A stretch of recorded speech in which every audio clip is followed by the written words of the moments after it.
I'm Jessica. I'm a certified massage therapist, and today I'm going to demonstrate for you a couple of basic massage techniques that are easy and very effective. So we're going to start off with a technique that's called effleurage, which is just your basic technique. I usually like to start off my massages with that technique. You're just kind of getting the skin ready pretty much. You can start with that technique and end with that technique to kind of calm the muscles down and the nerves as well. So you pretty much, depending on what pressure your customer wants, you just kind of go with the muscles and just kind of get everything ready, get the blood flowing.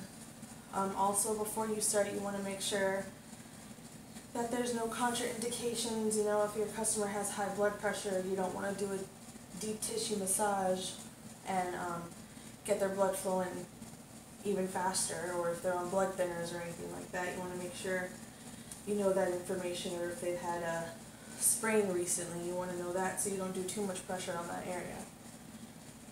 So effleurage, like I said, you just go through the muscles, get everything started. Petrissage is another massage technique. I would call that my number 2. That's pretty much what you do throughout the massage. That's where the massage starts. You start getting a little bit more pressure. You always want to make sure to either go parallel or perpendicular with the muscle. You should start seeing the skin getting a little bit red. That's when you know the pressure is good. You want to make sure you ask them, is the pressure okay? Because you don't want them to be uncomfortable. You want it to be relaxing. But this is also where friction, which is your next massage technique, comes as well. When you're doing the petrissage and you're digging into the muscles, you start to feel the knots that are in there. So friction is when you actually get in there, you feel for the knot. Once you feel that, you can either get your thumb or your elbow, or if you have little massage additions, they're usually pretty much an elbow. You just find the the knot, and friction is when you're just trying to get it out. When pretty much you get the ball and you're releasing all the toxins in there. So that's what friction would be. Also, at the end of the massage as well, I do friction like this, kind of get the blood there at the top of the skin and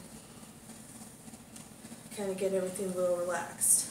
You can always go back and forth. I always go back and forth, find a knot, and then go back to effleurage and go a little bit lighter, get that area nice and relaxed that you just worked on, that really hard pressure, especially if you're doing a deep tissue massage and using your elbows and going really hard. You want to make sure that after you're done doing all that pressure, you do some light pressure and get that area nice and relaxed again.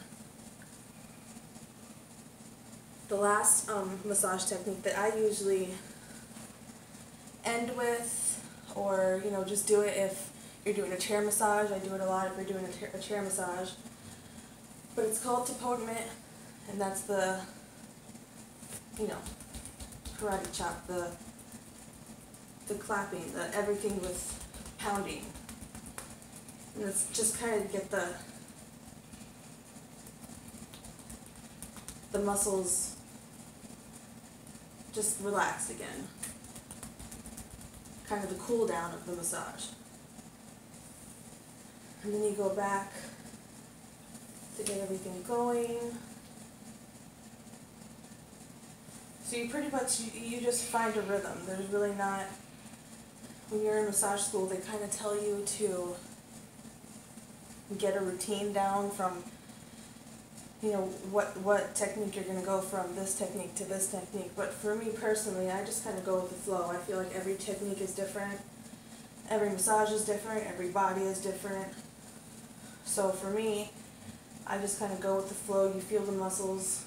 You feel what to me, I feel like what they would like. You kind of just learn. So if you know those 4 techniques, you can pretty much give massage to anybody, anywhere. You can use those techniques on the arms, on the legs, but you always want to make sure that you're massaging towards the heart. Massage towards the heart. That's always important. So those are the 4 techniques, basic techniques of massage. Like I said, with those you can, do them anywhere, anytime. You can even do those to babies. Obviously, don't do too much pressure. To dogs, to animals. Basic techniques you can do. So thank you so much for listening, and I hope you learned something. Thanks.